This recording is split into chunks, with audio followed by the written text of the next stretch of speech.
First and foremost, he has to deal with the infighting and scandal at the heart of his own family, the heart of the monarchy, which has really threatened the institution. The family dramas are a huge problem for Charles. Charles is a loving father. He wants to reconcile with Harry. He doesn't want this to be overshadowing his reign. Charles does face a problem. For 30 years now, his big idea for the monarchy is that it should be slimmed down. His idea always was that he would have these two loyal lieutenants, William and Harry, beside him. And we've seen that, in fact, that's not going to be the case. And that will be the challenge for Charles in the future. The Duke and Duchess of Sussex have announced that they are carving out what they call a new role for themselves. Move over Brexit. There is a new breakup that's shaking up the UK, and it's been dubbed Megxit. Harry and Meghan's departure from royal life remains the talk of the town. When Charles made his broadcast soon after his accession, he very graciously expressed his love for his younger son and wished his son and his wife well in their new life they were making overseas.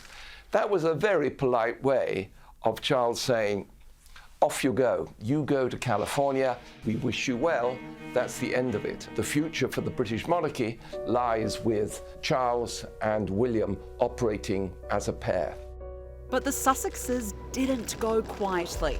The couple launched a series of tell-all bombshells that wreaked havoc on the firm, first on Oprah, then Netflix. It was terrifying to have my brother scream and shout at me, and my father say things that just simply weren't true, and my grandmother, quietly sit there and sort of take it all in. And Harry's hotly anticipated memoir and bestseller Spare didn't hold anything back, even claiming the King and Camilla were jealous of Meghan. But what he really couldn't stomach was someone new dominating the monarchy, grabbing the limelight.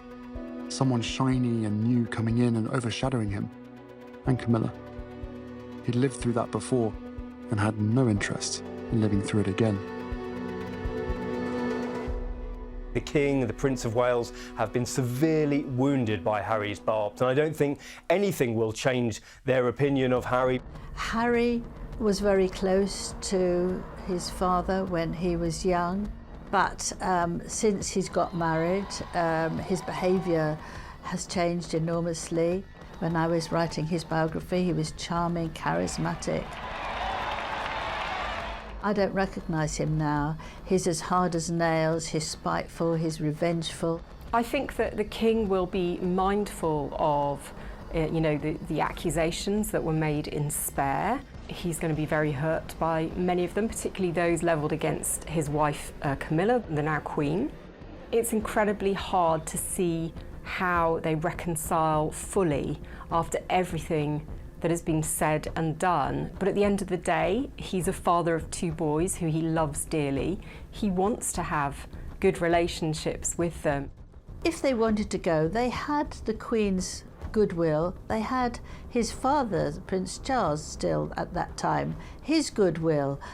Go and live the lives you want, and he gave them several £1 million to help them settle. If Meghan hadn't married Harry, she would just be some long-forgotten actress who ran out of work just before she reached 40.